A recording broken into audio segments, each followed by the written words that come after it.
अधिकारीने आज जो निर्णय घेतला त्या संदर्भात इथे चर्चा झालेली आपल्या पुढे विषद केलेला आहे। खरं तर आपण पाहतोय की एवढ्या बहुमताचा आकडा पार करणाऱ्या सरकारला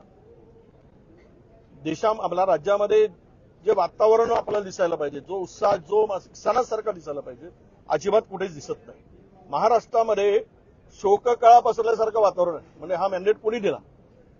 हा खऱ्या अर्थानं जनतेचा असता तर जनतेमध्ये हा उत्साह असता, परंतु दिसत नाही। याचा अर्थ आहे की कुठे ना कुठेतरी दाल में कुछ काला है असं म्हणायला किंवा दाळच काळे असं म्हणायला तिथे संशयाला पूर्णतः तिकडे स्कोप आहे। अशा स्थितीमध्ये मार्कडवाडीमध्ये ज्या लोकांनी ही जर निवडणूक स्वच्छपणे, पारदर्शकपणे आणि लोकांनी दिलेला जो मतदान आहे त्याप्रमाणे जर हे सरकार आलं असतं तर मार्कडवाडीमध्ये जो काही विषय गावकऱ्यांनी घेतलेला आहे त्याला विरोध करायचं काही कारण नव्हतं।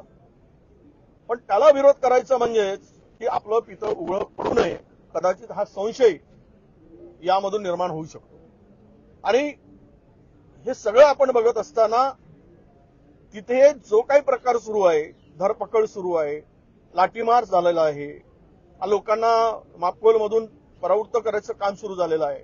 अरे मापकोल घेण्याचा अधिकार आहे गावकऱ्यांनी ठरवल्यानंतर 80% मतदान तिथे मिळालं, अख्खा गाव विरोधात आहे, तर विरोधकांना तो तिथे आता निवडून आलेल्या आमदारांनी संशय व्यक्त केलाय। म्हणजे हरलेल्या आमदारांनी नाही, निवडून आलेल्या आमदारांनी तिकडे मागणी केलेली आहे, त्यांनी समर्थन दिलेलं आहे। अशा वेळेस हे घाबरत आहेत। याचाच अर्थ कुठे ना कुठेतरी लोकशाही संपवण्यासाठी, लोकशाहीचा गळा घोटण्याचं काम हे सुरू झालेलं आहे।